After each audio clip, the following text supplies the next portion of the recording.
opción para conseguir cierto tipo de datos. Hay que pensar si realmente con la encuesta vamos a conseguir lo que queremos o no. Y ver que también hay otras opciones como las entrevistas también, ¿no? Entonces hay otras alternativas al uso. En el número 3 dice que tenemos que seleccionar lo que son las muestras que va a representar esa población a la que vamos a estudiar. Luego, obviamente, tenemos que ver si es posible el tema de las muestras, cuáles van a ser los costos y también cuáles son los errores que podemos cometer al momento de hacer la muestra. Y decía que teníamos que tener mucho cuidado. Otro de los aspectos importantes es con el tema de la redacción. He aprendido mucho sobre el tema de la redacción y a mí es algo que me encanta, la verdad. Yo soy diseñadora gráfica, nada que ver con estadística. Entonces, todo lo que tenía que ver con diseño, ¿no? Todo lo que tenía que ver con redacción me llamaba mucho la atención. Y es cierto, hay varios autores que he estado leyendo que ponen énfasis en el tema de la redacción, diciendo que por la redacción podemos cometer errores o podemos obtener resultados que no son, ¿no? Por el hecho de cómo está redactada la pregunta y por el hecho también de en qué lugar ponemos la pregunta, ¿no? Eso lo van a ver creo que más adelante. Bueno, otra de las cosas de las que habla Mertens es el pretest, que ya lo habíamos hablado un poco, que es la prueba de control. Es hacer un test para ver si las preguntas que nosotros hemos formulado realmente son entendibles para la gente que lo va a recibir, ¿no? También Entonces, funciona como una prueba piloto, ¿no? exactamente, prueba piloto. Entonces, él dice que podemos elegir una parte de que tengan las mismas características de nuestra muestra. Obviamente no son las personas de nuestra muestra. Y nosotros le aplicamos ese pretest, ese cuestionario, para ver si justamente las preguntas están bien redactadas, si se entiende bien lo que se quiso decir, si las respuestas es realmente lo que queremos obtener, ¿no? Y con ese pretest es cuando vamos haciendo esos cambios para adecuarlo a nuestras necesidades y a nuestros objetivos, ¿no? de la investigación. Luego, otra cosa de la que hablaba que es muy importante es el tema de la capacitación, porque la persona que vaya a aplicar la encuesta tiene que estar capacitada. Si lo vamos a hacer nosotros, entonces está bien, pero si necesitamos otro personal que nos ayude con el tema de recolectar las encuestas, entonces tienen que saber sobre todas las técnicas, tienen que saber de tratar bien, de tener tacto y todo lo demás, ¿no? Eso hablaba de la capacitación. Después estaba hablando sobre hacer un control de validez por cada etapa que vayamos haciendo, ¿no? Ver si está yendo por un buen camino, construyendo esos controles de validez. Bueno, después decía que usemos las técnicas estadísticas analíticas una vez que ya tenemos toda la información. Que tengamos mucho cuidado con el tema de la confidencialidad, ¿no? Porque ellos nos han dado información que es importante y no tenemos que manejar con mucho cuidado ese tema. Creo que la última lectura habla un poquito más sobre el tema de la ética, entonces ya lo vamos a ver el tema de la ética también en el tema de la confidencialidad y todos los errores que se pueden cometer o que se han cometido ya con las encuestas, ¿no? Y después decía que debemos revelar también todos los métodos y permitir que nuestra encuesta también pueda ser replicada y pueda ser evaluada por otras personas. Eso es lo que habla la casilla 6.1 básicamente. Luego ya entra en la etapa de la fase del diseño. Entonces, habla sobre los propósitos de las encuestas. A ver, ¿qué más? Tengo mis apuntes aquí al lado, Adelante. pero como está así voy a ver alguna cosa. Bueno, está dando muchos ejemplos gringos, ¿no? Va dando muchos ejemplos de contexto americano, ¿no? Y de los recursos también que tiene Estados Unidos y que no es mucho. Una cosa interesante sí que me pareció de que él habló, él decía que una buena forma de comenzar con una encuesta es poder escribir en menos de 25 palabras cuál es nuestro propósito. Ujú. Eh, y eso hace que podamos enfocarnos mucho mejor, ¿no? Ahora, en consideraciones de diseño, él estaba hablando sobre, a ver, déjenme un segundo.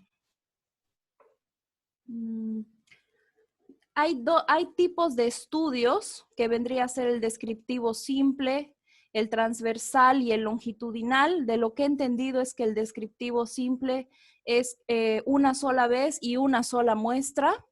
En el transversal creo que son varios grupos a la vez y en el longitudinal son el mismo grupo, pero en diferentes momentos, ¿no? Puede ser 1 año, 2 años, era de lo que estábamos hablando en la anterior clase, si no me equivoco, los estudios longitudinales, que son más extendidos en el tiempo.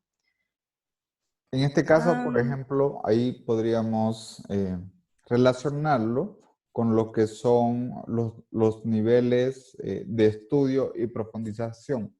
Por ejemplo, a nivel de licenciatura podemos hacer, si hacemos una encuesta, desde luego nuestra encuesta va a ser descriptiva, simplemente vamos a describir las variables que podamos recuperar o que podamos colectar información. A nivel ya de maestría, por ejemplo, vamos a hacer una encuesta en la cual es de sección cruzada porque se toma en un momento del tiempo dado.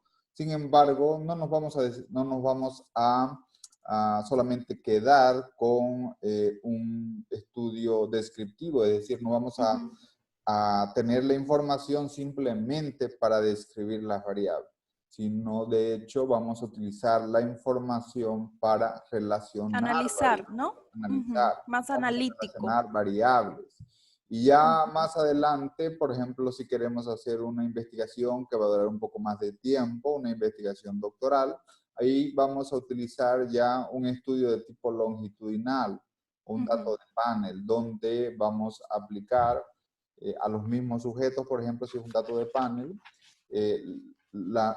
vamos a utilizar la misma encuesta o otras encuestas, pero tomando siempre las mismas unidades muestrales. Entonces, eso es importante en el término del tipo de diseño de una encuesta. Adelante, por favor. Ok. Bueno, estoy en la página 178 ya, donde está hablando sobre las opciones de recopilación de datos. Y él dice que todo va a depender del propósito. Obviamente, él enfoca mucho el tema del propósito. Va a depender de la muestra, obviamente también de cuál es la mejor forma de llegar a esa población y también va a depender del factor costo para nosotros, ¿no? Entonces, él va hablando sobre algunas de las opciones para recopilar datos, habla sobre el mail como una opción, habla sobre el video, habla sobre, a ver, bueno, esos son los que tengo anotados y bueno, la web, obviamente. Y él dice que hay unos que son muy costosos, que vendría a ser el face to face o las entrevistas personales, se vuelven muy costosas y también con mucho tiempo. No se puede acceder a tanta gente, pero se obtiene información muy importante y muy rica de esas. O sea, tienen sus ventajas y tienen sus desventajas y él habla un poquito justamente sobre eso. Y él también considera otro donde es el mixto, que también es una opción interesante. donde dice que eso ayuda a que haya más tasa de respuesta, ¿no? El utilizar modos mixtos, por ejemplo, utilizar un mail y una web, o utilizar un teléfono con web, ¿no? Entonces hay esos modos también. Claro, ahí particularmente lo que tenemos que saber son tres aristas importantes. Hay, como usted bien lo ha mencionado, hay diferentes opciones para la recolección de datos. ¿Qué es lo que debemos evaluar en cada una de las opciones? Debemos evaluar los costos, debemos evaluar las ventajas y debemos conocer cuáles son las desventajas. Por ejemplo, vámonos a la recolección de datos tradicional, cara a cara, donde tenemos la persona y le aplicamos el instrumento, también llamado cuestionario. ¿Cuál es la ventaja y cuáles son los costos en comparación con otras alternativas de una entrevista, de una encuesta, la aplicación de una encuesta cara a cara? El costo es alto, es más elevado, ¿no es cierto? Demanda tiempo, posiblemente tengamos que hacerlo nosotros, posiblemente tengamos que pagarle a alguien, ¿me entienden? Entonces es bastante costoso. ¿Cuál es la ventaja? Que la tasa de no respuesta es muy baja, Claro. Ujú. es muy baja. Y, Y sí, adelante. no, pero sí, complementando con otra de las lecturas, algo que me llamó mucho la atención es el tema de los temas sensibles, ¿no? Y el hecho de tocar temas sensibles cara a cara, a veces la gente no es completamente honesta, ¿no? Con lo que le está sucediendo. Y ahí habla un poco justamente sobre eso, tal vez la web o inclusive esos programas que son asistidos por computadora, decían que tenían mejores tasas de respuestas en cuestión honestidad, ¿no? Porque la gente no se siente cuestionada, no hay nadie que lo esté mirando, ¿no? O que lo esté escuchando, entonces suelen ser más verdaderos en lo que dicen. Depende de las preguntas, correcto, ¿no? También. Posiblemente si Ujú. es una Una encuesta de consulta. tipo cara a cara, y hay preguntas que, digamos, son comprometedoras, digámoslo así, tal vez mejor sería un mecanismo de autoadministración, que la Una persona... consulta, doctor. Sí. ¿Qué pasa con esas entrevistas que son por llamada? La verdad yo he tenido experiencia, por ejemplo, esto lo hacen en el servicio postventas, ¿no? Para saber el tema de calidad y atención. Yo he visto que a veces las mismas personas se sienten más sinceras al responder una entrevista por teléfono que una entrevista personal, ¿no? Porque a veces puede existir casos donde el entrevistador o no está capacitado o no tiene la expresión verbal y visual para conectarse con el entrevistado y llegar a que el mismo entrevistado le dé respuestas honestas, ¿no? Pero yo me he dado cuenta que cuando uno hace entrevistas así por teléfono, la gente se suelta en tema de su respuesta. En ese punto, ¿se puede medir el tema de confiabilidad en cuestiones de información? Ahí tendríamos que asegurarnos de que la persona que nos está respondiendo es la persona a la que queremos llegar. Por eso en esta lectura nos hace la reflexión de quién tiene la información o de qué persona objetivo queremos obtener la información. Hay una lectura que es la lectura de Groves que nos plantea las tres eras en la realización de encuestas, desde Así es, sí. 1930 hasta los tiempos actuales. Y de hecho ahí nos habla, vamos a ver qué es lo que sucede con las llamadas telefónicas. Y hablando, ajá, está Sí, bien. adelante, por favor. Hablando sobre las llamadas telefónicas, justamente cuando estaba leyendo ese artículo que me pareció súper interesante, porque antes funcionaban, ¿no? Las llamadas por teléfono. Luego empezó el celular y ya no se encontraban tanto a las personas como antes. Pero, por ejemplo, en mi caso, analizándolo, no sé si es algo mío o es algo de mi generación o de los millennials, detestamos las llamadas. Sí. No sé si Daniela puede corroborar eso o no sé, alguien, pero, pero creo que nuestra generación detesta que nos llamen por teléfono. Y en todo caso, aunque sea parientes, es como que tenemos, no sé, miedo al teléfono o algo así. No sé si, pero era algo que yo pensaba. En mi caso, sí, no sé, Daniela. Sí, precisamente. A Adelante, ver, Daniela. yo de eso les comento porque nosotros, ¿se escucha? Hubo interferencia. Sí. Ah, ¿se escucha ahora? Como de ultratumba. Ah, ya. Con eco.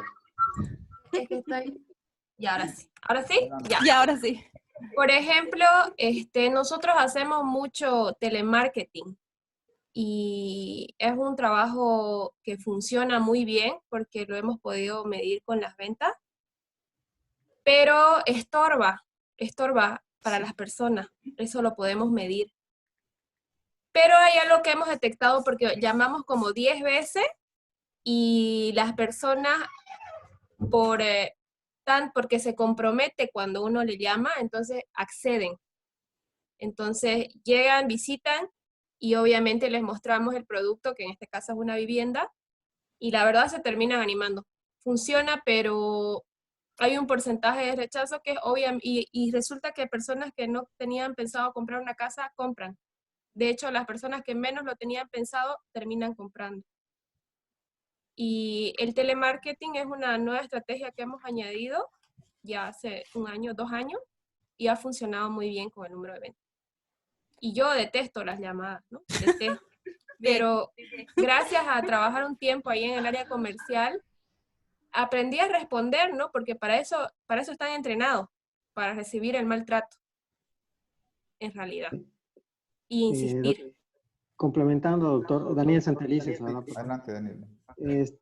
Justamente a lo que se refieren mis compañeras, en esa era, entre 1960 y 1990, señala la lectura, ¿no? Que justamente se empiezan a medir las tasas de respuesta. Y es precisamente a que, por ejemplo, las entrevistas telefónicas que en una era anterior sí tuvieron un auge, en esta era, en este lapso de tiempo ya no fueron tan determinantes o la tasa de respuesta fue mucho menor.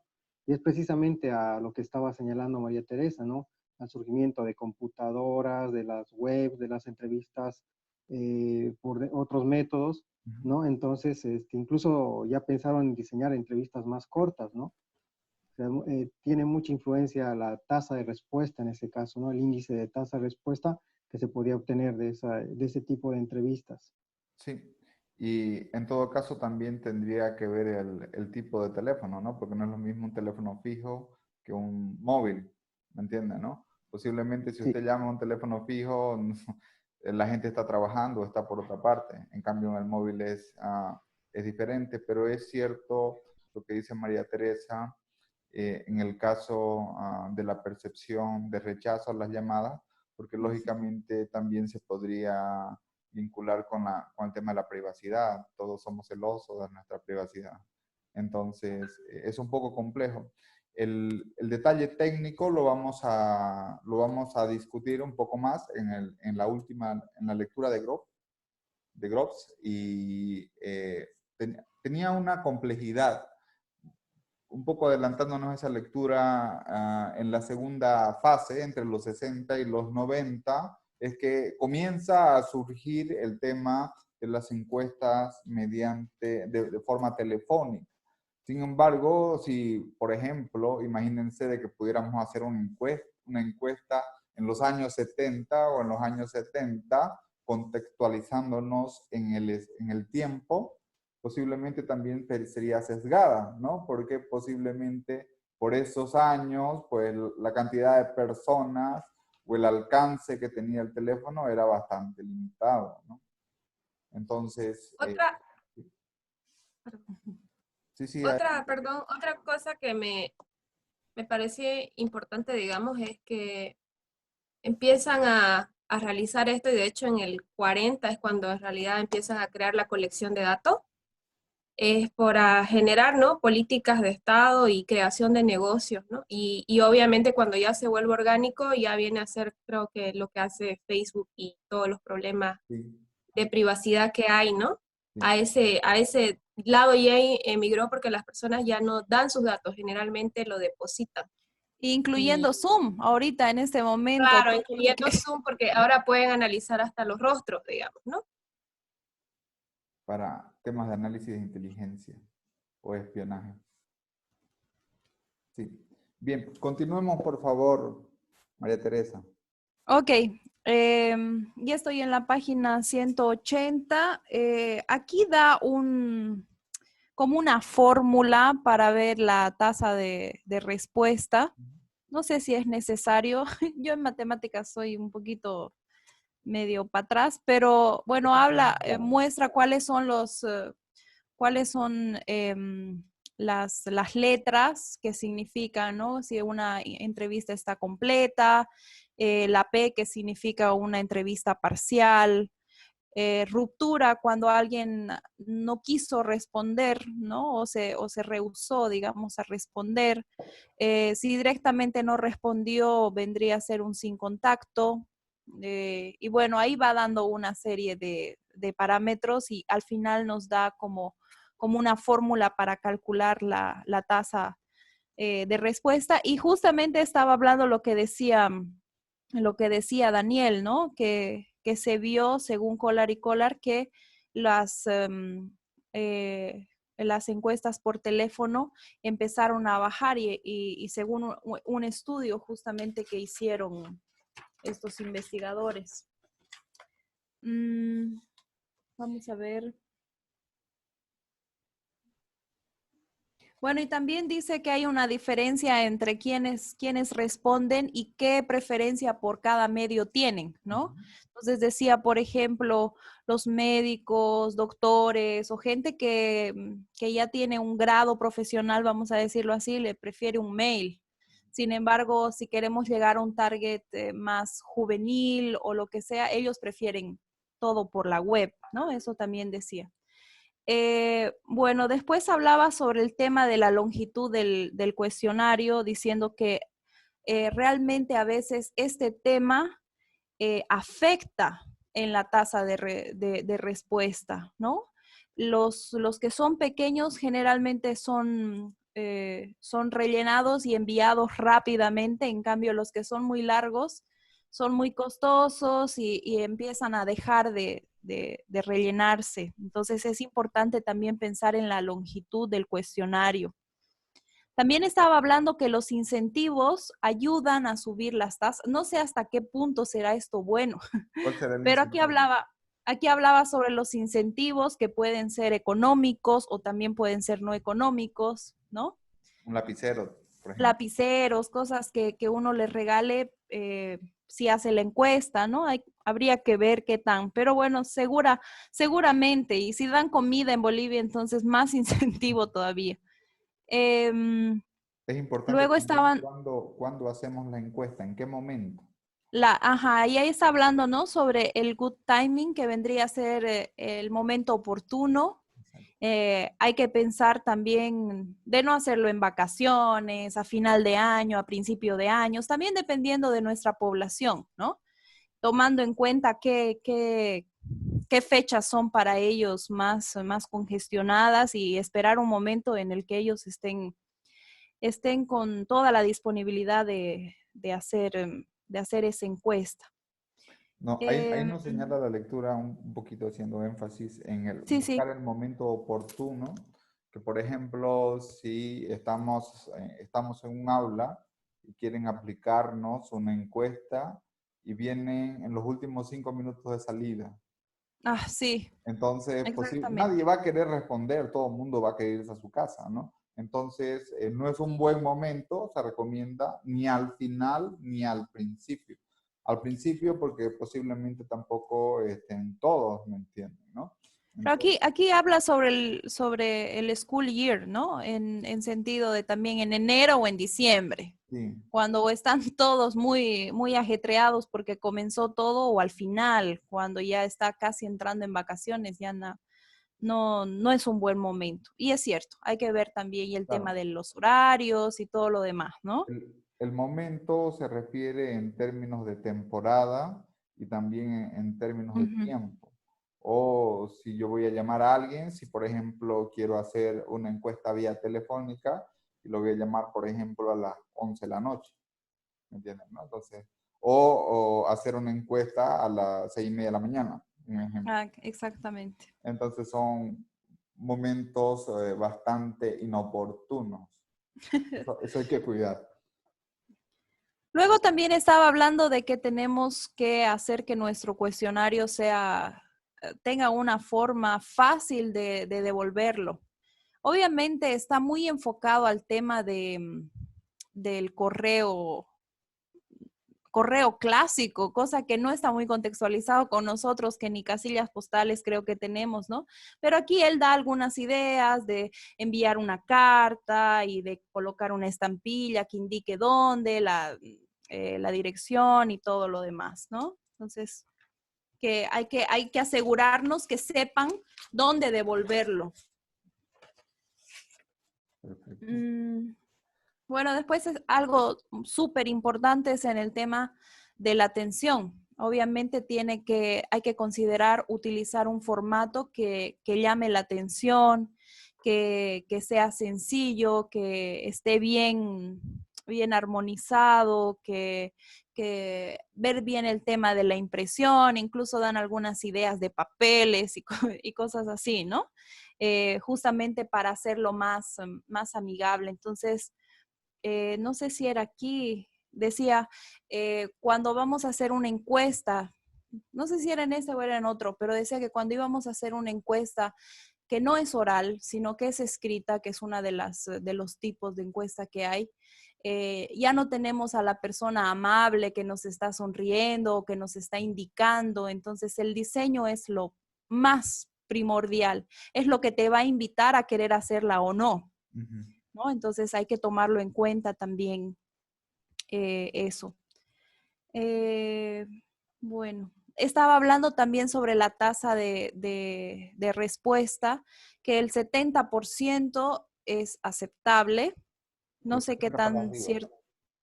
qué tan cierto será eso, pero dicen que un 70% de una tasa de respuesta sería algo considerado como aceptable. ¿Qué sucedería si la tasa de respuesta es bastante baja? ¿Qué nos podría reflejar? Claro, aquí dice que la falta de respuesta es un problema. Ujú. Debería ser Pero mismo considerado como un problema. no tendríamos información, ¿no? Por lo tanto, nuestro método de colección de información no está funcionando. Y eso lógicamente va a permitir de que no podamos obtener un número de respuesta adecuado que nos permita tener una generalización en los resultados que queremos analizar. Entonces, básicamente, por eso es que se pone énfasis e importancia en lo que es la tasa de respuesta o la tasa de no respuesta también. Ajá, así es. Sí, hay esas dos. Bueno, hasta aquí entonces sería esa parte del diseño y de las preguntas que hay que hacerse o de los pasos. Ahora él habla sobre la población y como es una población diversa, también hay que tener algunas cosas en cuenta y aquí habla, por ejemplo, sobre las feministas, diciendo cuál es la perspectiva que ellas tienen. Hay algunas que piensan que la encuesta es algo que da credibilidad y que es buena, pero hay otra parte de ellas que dicen que sienten una profunda desconfianza en cuanto a las encuestas y que creen que no es suficiente para ahondar en problemas profundos o realmente saber o sea, ir más de forma más profunda a entender el problema, sino que es como una forma muy simplista de querer obtener una respuesta, ¿no? Es decir, es Es una de las cosas que dice. Luego también habla que es importante entender que las personas tienen diferentes niveles de alfabetización. Hay personas que saben leer bien, hay personas que no, hay personas que les cuesta, hay palabras que son difíciles de entender, por eso ya en otros capítulos habla sobre el tema de los tecnicismos o de utilizar palabras del lenguaje cotidiano y todo eso, ¿no? Que hay que tener cuidado con ese tipo de cosas Evitar en la el cuanto a jerga. los niveles. Y si no me equivoco, en otra de las lecturas decía que las encuestas deberían tener la redacción de octavo de primaria, algo así fue lo que leí, ¿no? Que el que haya pasado en octavo, más o menos con ese mismo vocabulario puede entender una encuesta.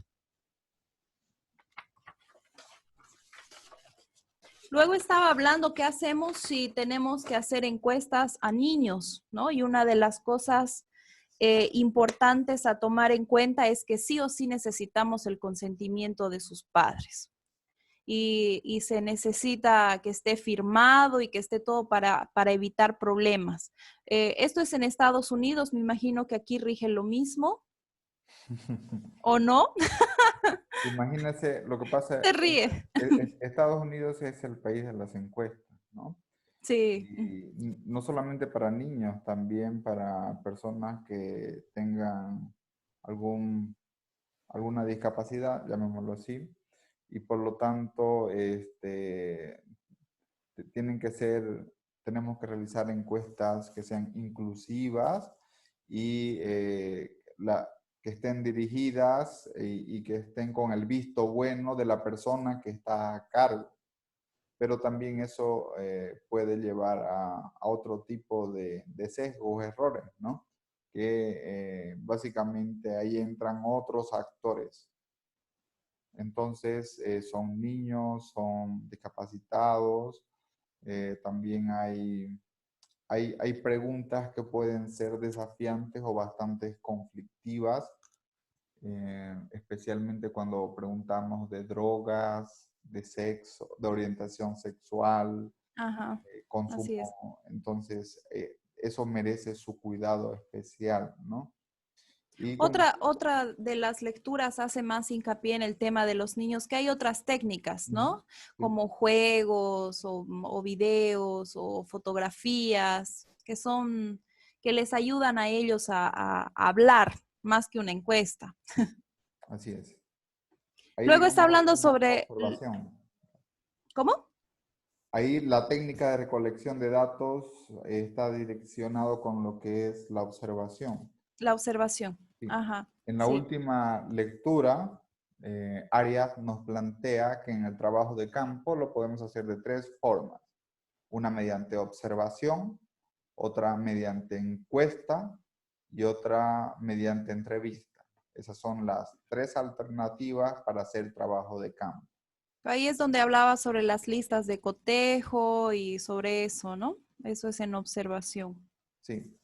Bueno, de los adolescentes, dice que a veces es difícil hacerle encuestas a los adolescentes porque ellos suelen dar respuestas muy monosílabas, sí, no, ajá, ¿no?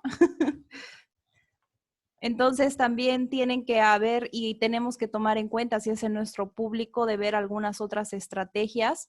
Y una de las que recomiendan es relacionarse, establecer un vínculo con el adolescente, porque si no, no se va a conseguir mucho.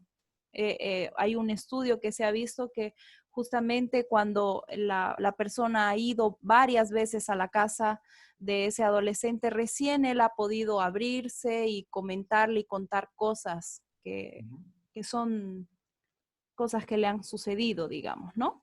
Y Que por de hecho último, también en el caso de Estados Unidos, aquí en Bolivia es dibujo libre, pero en Estados Unidos también se requiere autorización de los padres, tanto para niños como para adolescentes, ok. Ujú. ¿no? Y sí, entonces es un tratamiento que es diferente. Y eso está en función del tipo de estudio que estemos haciendo. Por eso este autor hace bastante énfasis en lo que son los objetivos y en lo que es el diseño de la investigación. Luego Adelante. está hablando sobre la discapacidad. Es la última población de la que habla Mertens. Bueno, ella está más enfocada en psicología y educación, ¿no? Entonces, más niños, adolescentes, gente con discapacidad, o sea, niños o adolescentes con discapacidad. Y ella habla sobre el CASI, que es un instrumento justamente en lenguaje de señas, que vendría a ser para, bueno, justamente en el contexto que hemos tenido ahora con lo de la gobernación y todo lo demás, ¿no? Entonces, para que sepamos que existe también un instrumento para poder para poder saber qué opinan o poder encuestar a personas que tienen estas discapacidades. Y qué bien que alguien los haya inventado. La verdad me gustó mucho saber eso. Doctor, Sí, adelante. Evania, tú trabajas, ¿no? Con chicos con discapacidad. sí, quería aportar sobre lo que decía el doctor. No es tan dibujo libre. Existe una normativa y la normativa principal son los derechos de los niños en los que se basa para hacer cualquier tipo de investigación.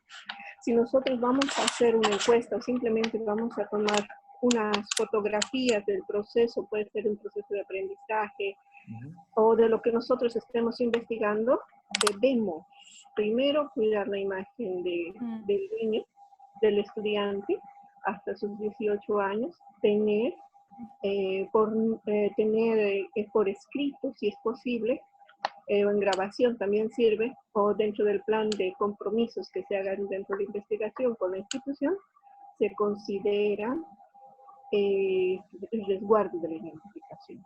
Nosotros no podemos tomar ni siquiera fotografías a pesar de ser un proceso de investigación llevado a cabo siendo participantes de la investigación, no como investigadores solamente. Y tampoco podemos hacerlo tan libremente a pesar de ser partícipes de esa institución como ya sea como educadores. Esto en todos los niveles de educación. En educación especial hay una normativa todavía más fuerte donde se respaldan los derechos de los niños y adolescentes, que está en la norma sobre la identificación, y en educación especial nosotros tenemos que tomar en cuenta la normativa vigente y la legislación que protege sus derechos a las personas con discapacidad, resguardando su identidad. Sí, eso es desde el punto de vista de difusión de imágenes, de difusión de, no sé, algo relacionado con la niñez. Sí hay la ley del niño-niña, pero aquí estamos hablando puntualmente del tema de encuestas, ¿no? Doctores, se aplica a todo el proceso de investigación, sean las encuestas, sea el proceso de investigación, aparte de la parte de o sea, los instrumentos que vayamos a utilizar. En todo aquello se protege la identificación. Si tomamos una encuesta, Yo tengo mis nosotros dudas. tenemos que, ¿perdón? Yo tengo mis dudas. Mi hija está en el... le han sacado una foto, a mí nunca me pidieron permiso. Sí, pero deberían pedírselo permiso porque nosotros hemos pasado con ese proceso. Y le hablo porque he trabajado con un grupo que han hecho bastantes investigaciones en el proceso de recopilación de información sobre los aprendizajes y la aplicación de la nueva ley. Y nosotros ni siquiera en una encuesta podemos poner el nombre del estudiante si es que el padre no lo autoriza. Bueno, No podemos poner ni siquiera el nombre, no podemos mencionar, todo tiene que estar de acuerdo a lo que el padre vaya a autorizar. No, pero de hay hecho, mucho respeto dentro del recojo de información. Uno de Y los bueno, va a depender, como se mencionaba, la parte ética del investigador. Ha habido muchas quejas, así como usted dice, dentro del proceso creen que en el aula o en un trabajo que se haga en campo pueden tomar fotografías a nuestros niños o a nuestros jóvenes. No, usted puede hacer una denuncia y recuperar y anular toda esa información que el investigador haya sacado sin su permiso. Sí, desde luego, pero nosotros consideramos que uno de los principios generales es mantener anónima la información, ¿no? Creo que no revelamos quién nos da la información, eso es un principio que lo damos por sentado. Ahora, si es cierto, pueden existir las leyes, sin embargo, una diferencia que hace en países como el nuestro y en países desarrollados es precisamente el cumplimiento de la ley, que es algo totalmente diferente. Podemos tener las leyes que lo puedan regular, pero otra cosa es el tema del cumplimiento, ¿no? Y en ese sentido, el rol institucional, acuérdense de que esta maestría está orientado a lo que es la innovación institucional, pues es lo que marca la diferencia, porque unos países son desarrollados, otros están en vías de desarrollo, y sobre todo también cuál es el desafío que nosotros tenemos. Desde luego, como investigadores, no nos basamos, cierto, debemos basarnos en el tema normativo, pero nuestra investigación corresponde también, más allá de lo que digan las leyes y normas, a lo que es el aspecto ético. Y por eso, dentro de estos aspectos éticos, es lo que nos menciona Mertens.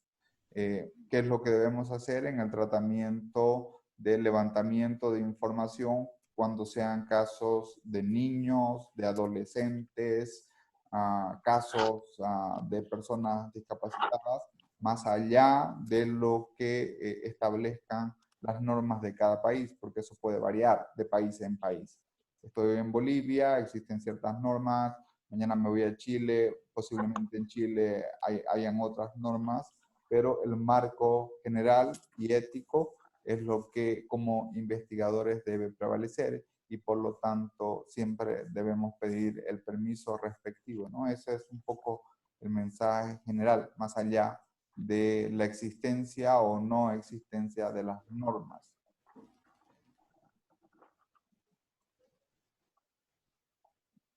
¿Ok? Adelante, por favor, María Teresa. Ok.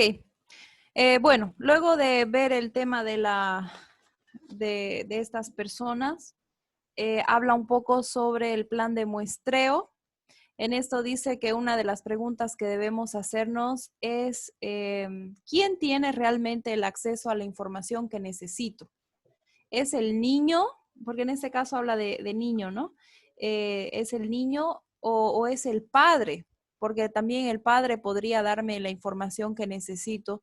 Y en tercer lugar, dice si no hay registros que también me pueden dar la información que necesito. Por ejemplo, en el caso del expediente del estudiante, tal vez ahí está también puede ser información que puedo utilizar. Luego habla sobre los estudios longitudinales y los divide en tres, de tres posibles opciones para un estudio longitudinal. Habla sobre uno que es el trend. No sabría cuál es la traducción específica, pero es cuando examinamos, o sea, y estudiamos a una población general, pero no siempre a los mismos individuos. Eso es lo que entendí. El de cohorte, creo que es el análisis de cohorte, es una población ya más específica y tampoco no con los mismos individuos, y eso es con la diferencia del análisis de panel, donde sí o sí son los mismos individuos sobre un periodo de tiempo. ¿Sí nos puede explicar un poquito más sobre esto más a fondo? Bueno, básicamente el análisis de tendencia y el análisis de Tendencia. cohorte lo que hacen es aplicar un instrumento en diferentes momentos del tiempo a individuos diferentes, ¿no? Y luego tenemos el dato de panel, que aplicamos una encuesta en diferentes momentos del tiempo, pero a los mismos individuos. Incluso hay otra metodología que no está mencionada aquí, que es el los datos pseudo longitudinales. ¿En qué consisten datos pseudo longitudinales? Que yo aplico una serie de preguntas o una encuesta a un grupo determinado, pero llamando a su memoria en diferentes momentos del tiempo. ¿Qué significa eso? Por ejemplo, ¿cómo estaba usted en su situación laboral hace 5 años atrás? ¿Cómo estaba en su situación laboral hace 3 años atrás? ¿Cómo está actualmente?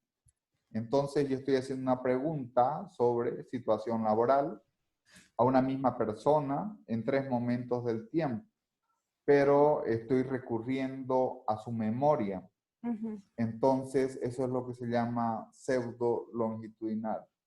Y otro punto importante es que básicamente el análisis de tendencia lo que trata de reflejarnos son patrones, ¿no? Patrones, ya sean, como su nombre lo indica, o tendencias de un comportamiento que es estable o que es cambiante en el tiempo. Y el análisis de cohorte hace algo similar, sin embargo, la población es específica, mientras que en el análisis de tendencia tenemos una población más general, ¿no? Entonces, esa es la diferencia, el tipo de población. Ok. Bueno, luego está hablando sobre las decisiones de la muestra. Dice que en el capítulo 11, bueno, va a hablar más sobre eso, pero tenemos como opción la muestra probabilística, que ya hemos visto eso creo que la semana pasada más a detalle. Está hablando también sobre eso del snowball, que también ya lo había comentado, ¿no? Que es cuando nosotros le preguntamos a una persona para que nos sugiera nombres de otros que conoce, que nos puedan ayudar también a responder. Para esto esta persona también tiene que tener las mismas características, ¿no? Y entonces se va haciendo como una bola de nieve, pero de gente que nos van sugiriendo en realidad, ¿no? Y luego habla un poco sobre los errores que pueden haber en el muestreo. Les llama errores de cobertura, por ejemplo, aquellos donde en el A dice deberían, pero no están. O sea, es gente que debería haber sido considerada en el muestreo, pero no está. Y el otro lado, digamos, de la cobertura sería no está, o sea, no pertenecen a la muestra, pero están. Alguna razón no deberían estar, pero están. Entonces también esos son errores de muestreo y el tipo se llama cobertura. Luego habla también sobre el tema justamente de la no respuesta, ¿no? La falta de respuesta, que puede ser cuando la persona se rehúsa a ser encuestada, directamente dice que no, o no ha podido ser encontrada. Y bueno, luego habla sobre la marcación de dígitos aleatorios. Bueno, pero eso ya está dando así como ejemplos De la aleatoriedad. muy americanos, ¿no? De esta técnica que era o sea, son encuestas telefónicas y si no me equivoco, eligen algunos dígitos específicos y aleatoriamente van llamando a los que salen. ¿Esto se usa todavía? Hay distintos sistemas de aleatoriedad. Podemos utilizar varias alternativas. Lo importante es que yo tenga una población y lógicamente tenga un método de extracción de datos. Y podemos utilizar diferentes. Yo les había mencionado a nivel de broma, inclusive hasta como una tómbola, ¿no? Si yo tuviera todos los nombres que pudiera encuestar y agarro una tómbola y puedo sacar aleatoriamente. Ahora podemos meterlo hasta una base de datos en Access o un Excel y podemos también generar números aleatorios o generar números y seleccionar aleatoriamente. Eso es indiferente, es como el ejemplo que plantea el autor con los números de teléfono, ¿no?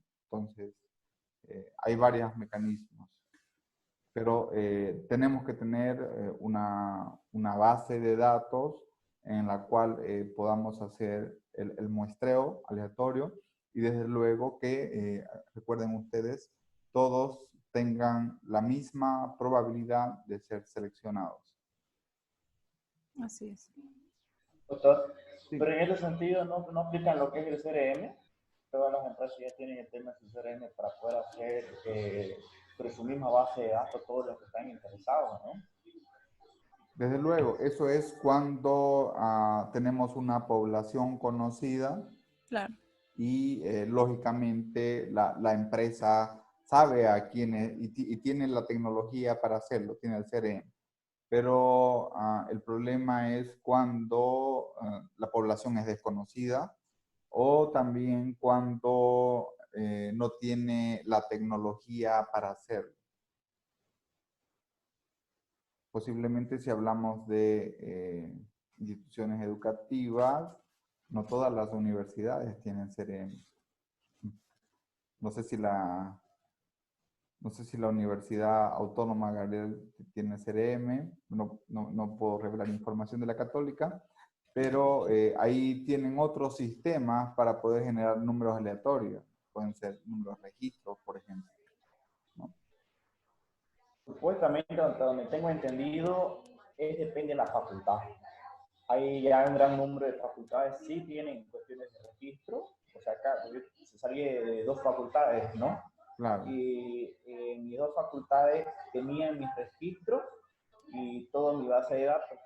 Y a nosotros, por ejemplo, así como existe en la Católica que nos envían evaluación para el docente y cosas así similares, nosotros nos tenían registrados, ellos tienen una base de datos. Ah, sí, la base de datos con seguridad que la tienen. Y el tema del CRM son pues muy pocas las facultades que la tienen Seguro. en la Gabriel, son muy contaditas, pero así la universidad tener un CRM no, Sí. ellos manejan solo su base de datos. Claro, ahí estaríamos especulando, ¿no? Es posible que tengan, como usted señala, alguna y posiblemente otras no. Bien, María Teresa, no sé si por favor en unos 5 minutos nos puede explicar qué es lo más importante que tenemos especialmente en lo que concierne al diseño de un instrumento para encuestas. ¿Qué es lo que se debe considerar, aparte de todo lo que ya nos ha mencionado? Ok, habla sobre la técnica Delphi. ¿Es importante? ¿Quiere que hable sobre eso? Sí, sí, adelante. ¿Sí? Ok, aquí habla sobre una técnica que es justamente para ver, para hacer el diseño. En primer lugar, lo primero que dice hay que revisar la literatura. Y creo que eso es para todo, ¿no? Siempre ir a la literatura y ver qué es lo que se ha hecho, qué es lo que se sabe, qué es lo que ya se ha investigado, para a partir de ahí poder hacer nuestra encuesta. Eso significa, disculpe usted, si ya hay cuestionarios que han sido publicados y que han sido validados. Validados. Uh-huh. En el caso de, o sea, dice, bueno, en el caso de que decidas de que necesitas hacer tu propia encuesta o tu propio instrumento, otra de las cosas que tienes que pensar son en los temas. O sea, cómo se va a dividir, ¿no? Y para eso él habla un poco sobre lo que es la técnica Delphi, que me pareció bastante interesante, pero una de las desventajas es que tarda mucho en completarla. Entonces él decía, si tú tienes un factor tiempo que hace que no puedas aplicarla, entonces no es una buena estrategia. Deberías buscar otra. Ahora, la técnica Delphi es justamente preguntarle a los especialistas e ir armando la encuesta prácticamente con ellos, ¿no? Es como un trabajo en equipo, diría yo, donde ellos van colocando algunas preguntas y ellos mismos también nos van ayudando en eliminar aquellas que son casi parecidas, entonces podemos hacer lo que él dice overlap, ¿no? Que es como juntar las dos y hacer una para no tener esa redundancia de información si es que las dos dicen lo mismo. Y bueno, ir básicamente haciendo ese proceso una y otra vez hasta que llegue hasta a lo mejor, ¿no? Eso estaba hablando sobre la técnica Delphi. Bueno, después hay que tomar en cuenta sobre el grado de estructura y aquí está hablando sobre algo súper importante que es qué tipo de preguntas van a hacer, si es que van a hacer preguntas cerradas o si van a hacer preguntas abiertas. En el caso de las preguntas cerradas, por ejemplo, pueden ser la de verdadero, falso o pueden ser las de opción múltiple como nuestro control de lectura, ¿no? O sea, son cerradas. Y también están las abiertas, que si bien nos dan más información, también es más difícil de calcularlas, ya analizarlas estadísticamente. O sea, también es muy importante ver cuál de los dos, porque ambos tienen cosas buenas y cosas malas que hay que conocer y la otra lectura habla bastante sobre eso y lo desglosa bastante bien. No quiero meterme en eso mucho. Siento que solo yo hablo. Sí, A ver. no, está bien. Un poco ahí para complementar, es importante señalar de que cuando elaboramos o diseñamos un instrumento, es importante que organicemos la encuesta. Y la encuesta la organizamos por bloques. Bloque 1, por ejemplo, es descripción, no sé, socioeconómica, geográfica, de quiénes están contestando la encuesta. Otro apartado es la variable dependiente que estamos utilizando, un conjunto de preguntas para medir la variable dependiente. Otro bloque considera una variable explicativa o independiente de interés sobre la cual estamos haciendo la investigación. Y tenemos otro bloque que pueden ser factores alternativos de explicación, control, variables de control. De igual manera, el autor nos plantea ahí tenemos que evitar, ya lo habíamos mencionado, hay que evitar cierto tipo de preguntas, especialmente preguntas que pueden tener alguna sensibilidad psicológica. Uh-huh. Por ejemplo, preguntar si ustedes van a la iglesia los domingos, o si, un ejemplo, ¿no? Si ustedes ven a un vagabundo, ¿lo ayudan o no lo ayudan? Entonces, ese tipo de preguntas debemos evitar, ¿no? Preguntar si ustedes han tenido alguna enfermedad mental, entonces, o si consume algún tipo de droga. Yo les mencionaba cuál es su orientación sexual. Entonces, ese tipo de preguntas tal vez que tienen alguna amenaza psicológica, hay que tener cuidado. Y lo importante en esta lectura es que debemos ser muy claros. Las preguntas generalmente deben ser muy cortas y la redacción debe ser muy clara, ¿no? Debemos evitar preguntas que tengan más de una idea, preguntas que tengan, como habíamos mencionado en un especial, como habíamos mencionado de forma inicial, alguna jerga especial o particular. Y también lo más importante es evitar los sesgos. Sesgos tanto en las preguntas como en la respuesta. Hay que evitar, sí podemos hacer preguntas de tipo sí o no, pero hay que evitarlas. ¿Saben por qué hay que evitar las preguntas de respuesta sí o no? Porque básicamente nos dan respuestas limitadas. cuando querramos hacer el análisis estadístico, una pregunta cuya respuesta tiene dos opciones, no tenemos mucha variabilidad y el análisis puede ser bastante limitado. ¿Alguien más que nos quiera? Muchísimas gracias, María Teresa. Fue una explicación bastante brillante. ¿Alguien más que nos quiera comentar algo de esta lectura que no se hubiera comentado, se hubiera dicho previamente?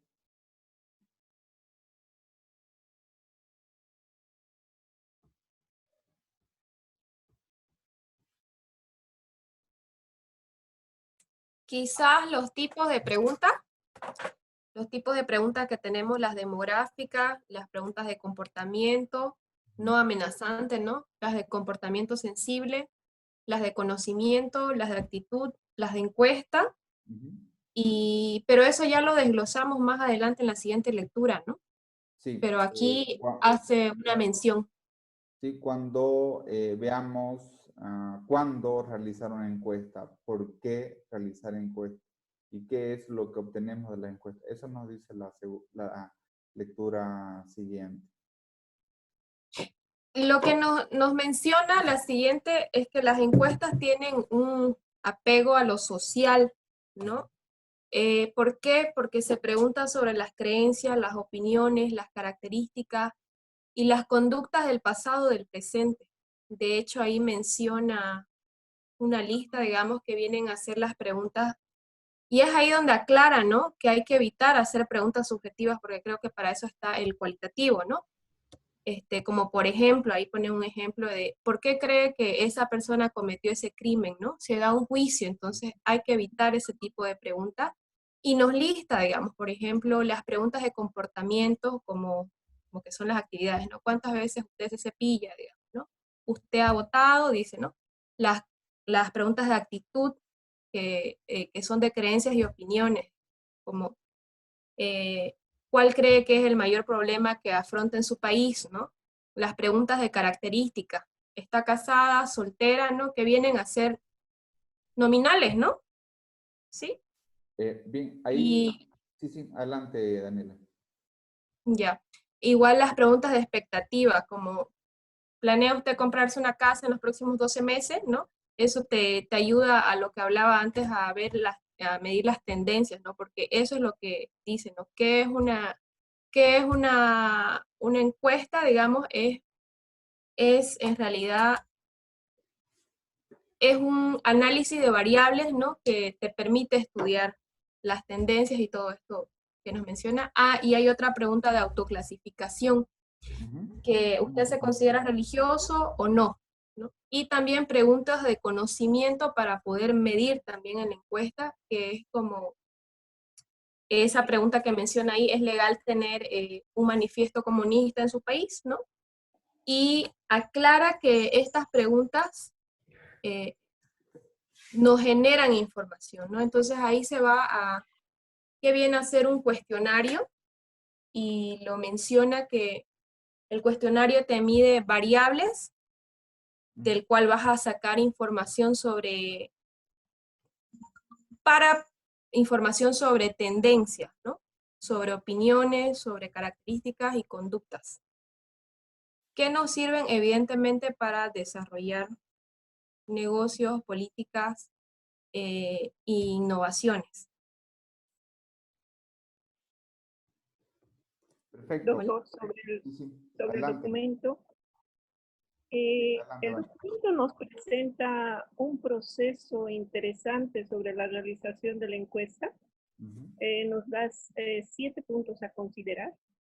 El primero, que debemos asegurarnos que la persona que va a recibir la encuesta tenga conocimiento.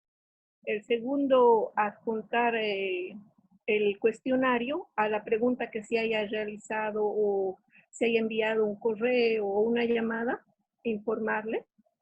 El tercero sería supervisar la recopilación de los datos. El cuarto punto nos dice hacer un seguimiento del envío, ya sea de los encuestados o no encuestados. El quinto punto nos habla del control de los errores de procedimiento. de ida y vuelta. El sexto nos habla sobre el ingreso de datos en una base de datos que vayamos a nosotros a utilizar. Y el último punto es la limpieza de los datos antes de empezar el análisis. Esta parte es bastante interesante. ¿Qué Que nos significa, propone... Evanina, ahí, por ejemplo, limpiar los datos?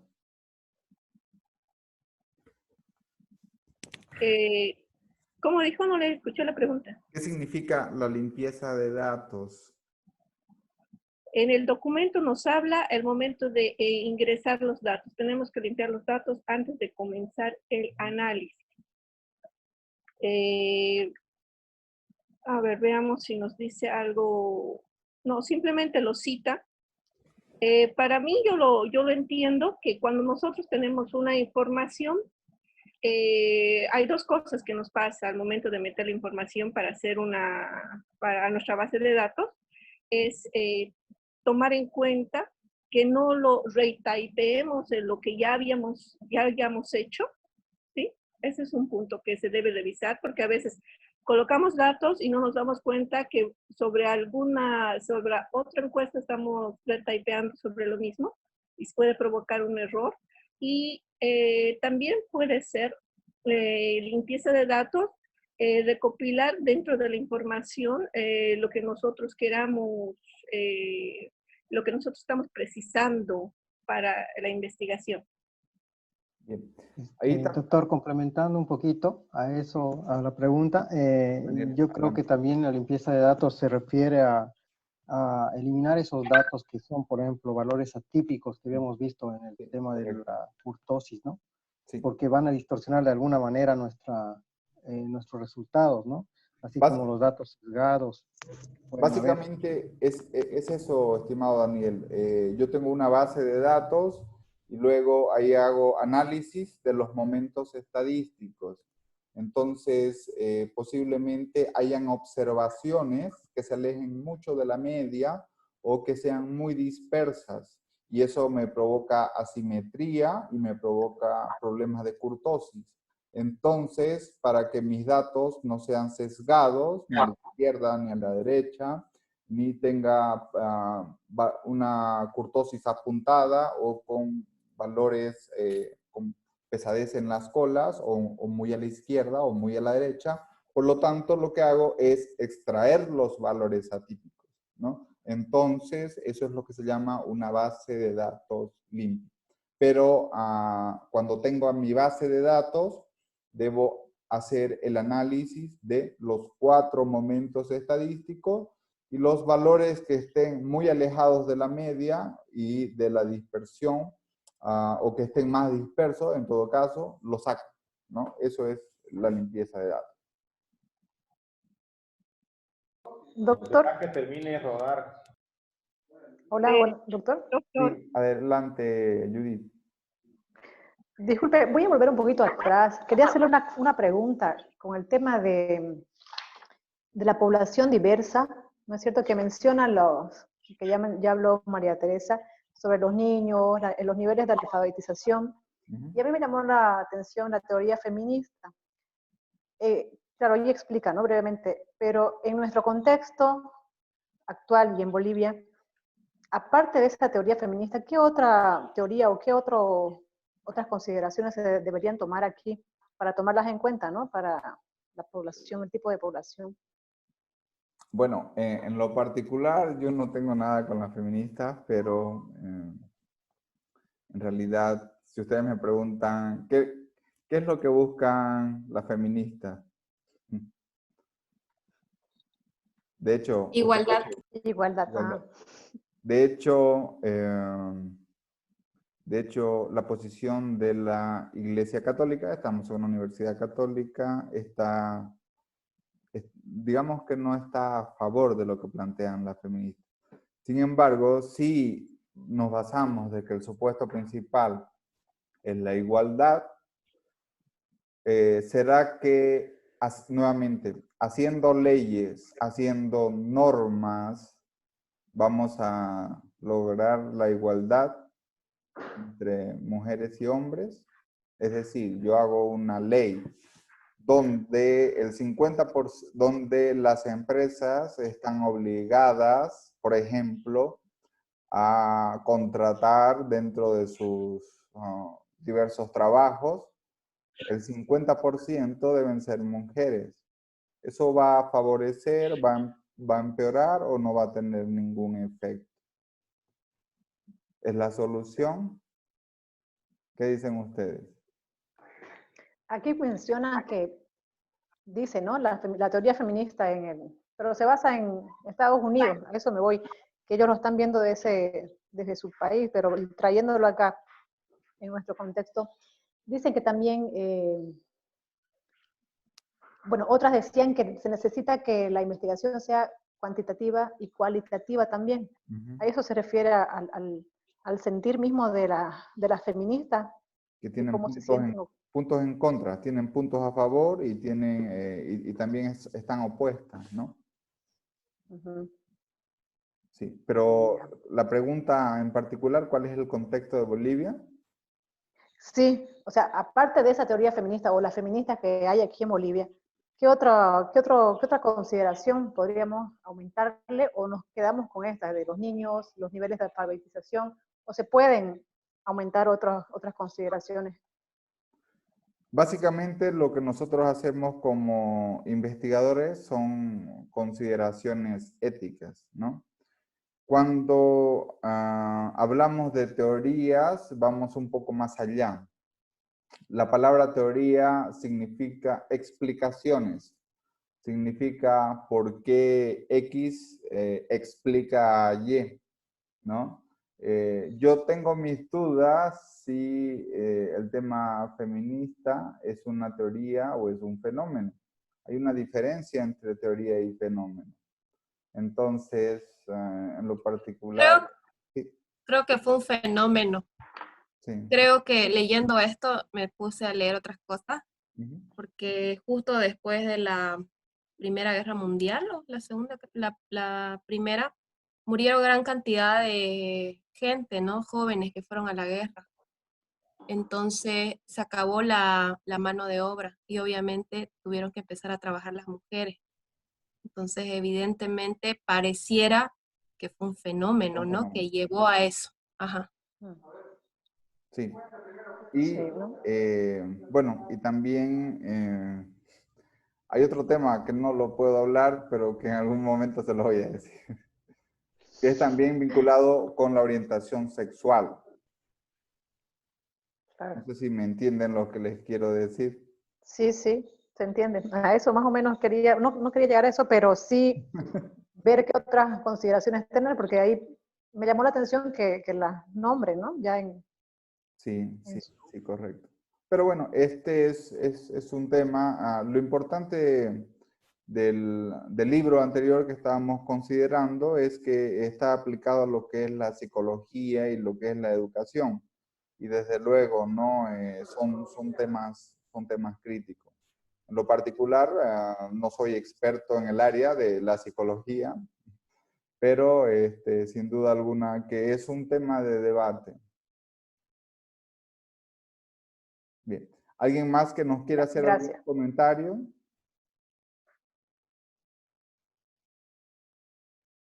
Hemos hablado un poco de qué es lo que no hay que hacer.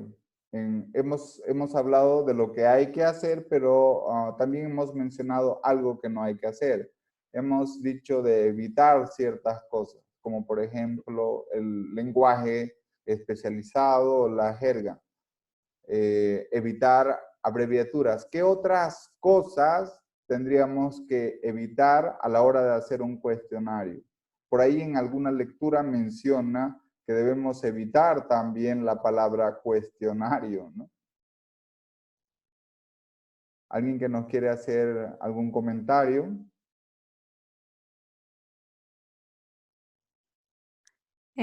Sí, doctor, también habla de lo que vienen a ser las traducciones de los cuestionarios, que es un punto importante y que se tiene que tomar en cuenta cuál es el sentido de las palabras, o sea, desde el punto de vista semántico, cuál es el sentido de las palabras y cuál es el significado de las palabras y contextualizar el concepto y no hacer traducciones literales, si es que se va a utilizar encuestas traducidas.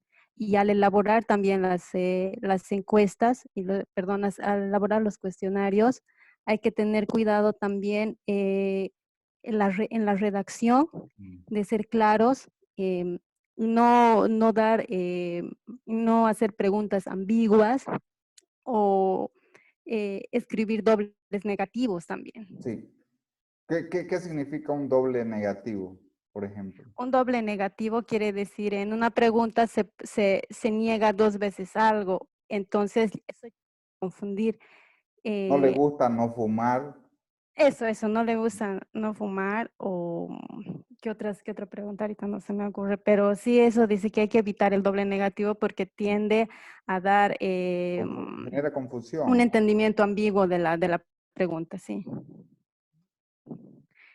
Y En esa ambigüedad, confusión, hay palabras, ¿no? Por ejemplo, le gusta ejercitar. Bueno, pues ejercitar qué, ¿no? Puedo ejercitar de ir al gimnasio, hacer ejercicios, ejercitar mi profesión. Entonces, la palabra tal vez ejercicio puede ser un poco ambigua. Debemos cuidar la precisión en las preguntas puntualmente. sí, o sea, ser claros y poner exactamente el tiempo, o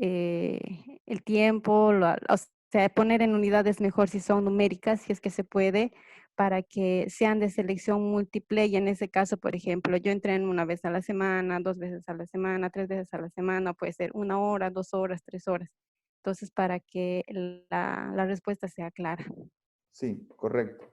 Otro punto importante también es que en las encuestas se debe evitar el lenguaje emocional o la subjetividad.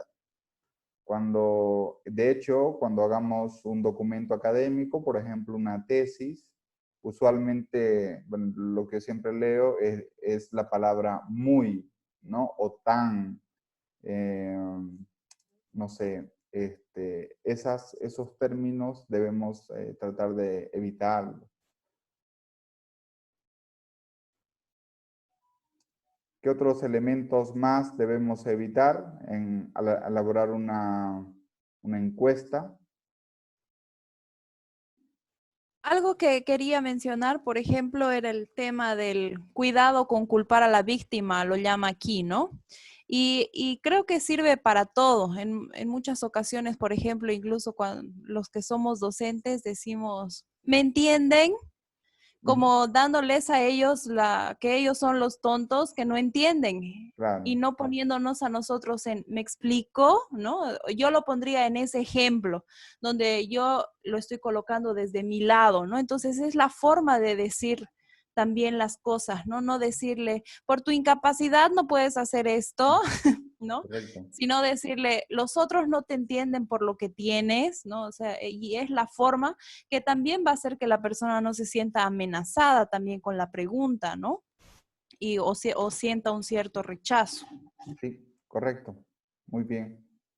Muchísimas gracias. ¿Algún comentario adicional que haya de esta lectura?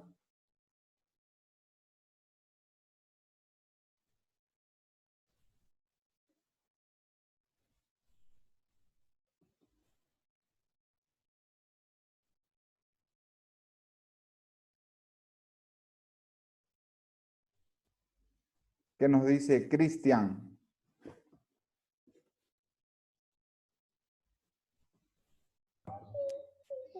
Creo que una parte donde me llamó mucho la atención es la capacitación a las personas que están encuestando. Porque cuando hablan de diseño, si bien a veces el investigador tiene los objetivos claros, pero a veces la persona cuando puede ser por colaboración o por tema de que uno le está pagando, a veces no tiene la capacitación adecuada para hacer la encuesta. En muchos casos cuando están haciendo, bueno, yo los tipos de cuentas que he hecho son más el tema comercial. No sé, y las veces que he estructurado, por ejemplo, mis preguntas, ha sido en base a lo que son las propuestas comerciales, ¿no? Que me gusta saber detectar cómo lo perciben el producto y los medios y todo lo que abarca la parte del marketing. Pero yo puedo entenderlo. Y uno de los errores que yo he hecho es no darle a conocer los objetivos que yo quiero al encuestador.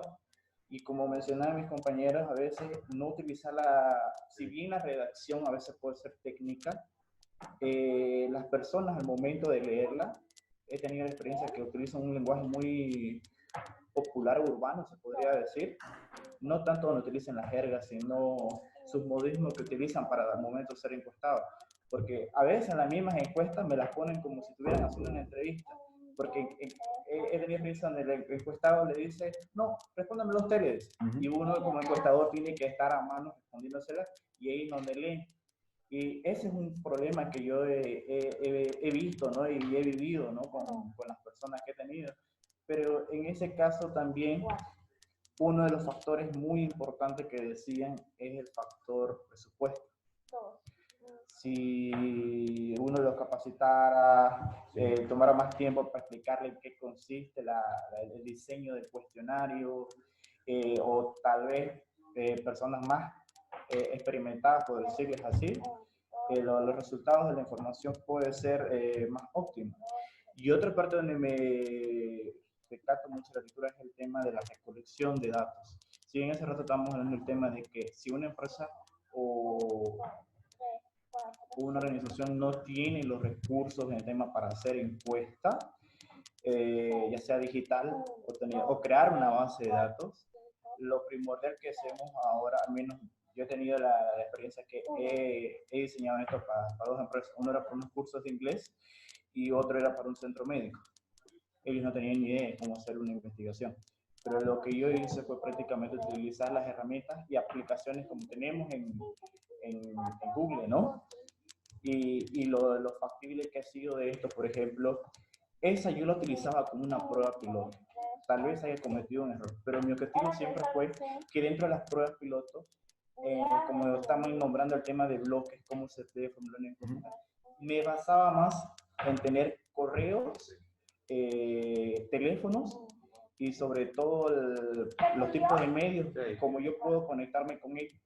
Y ahí llamamos el famoso embudo, donde voy viendo quiénes son los que me interesan y a quienes quiero llegar, ¿no? Que eso lo aplicaba mayormente cuando no tenía la empresa una base de datos o no tenía una página web. Tal vez puede ser que haya quemado ahí lo que viene a ser en mi muestreo, mi muestra, porque si alguno ya le enviaba la primera encuesta como prueba piloto, a la segunda vez ya no me respondían.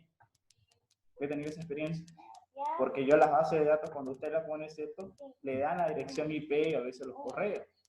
Y ese es un factor donde tenía que volver a seguir reenviando o crear otro tipo de estrategia para llegar a más personas, ¿no?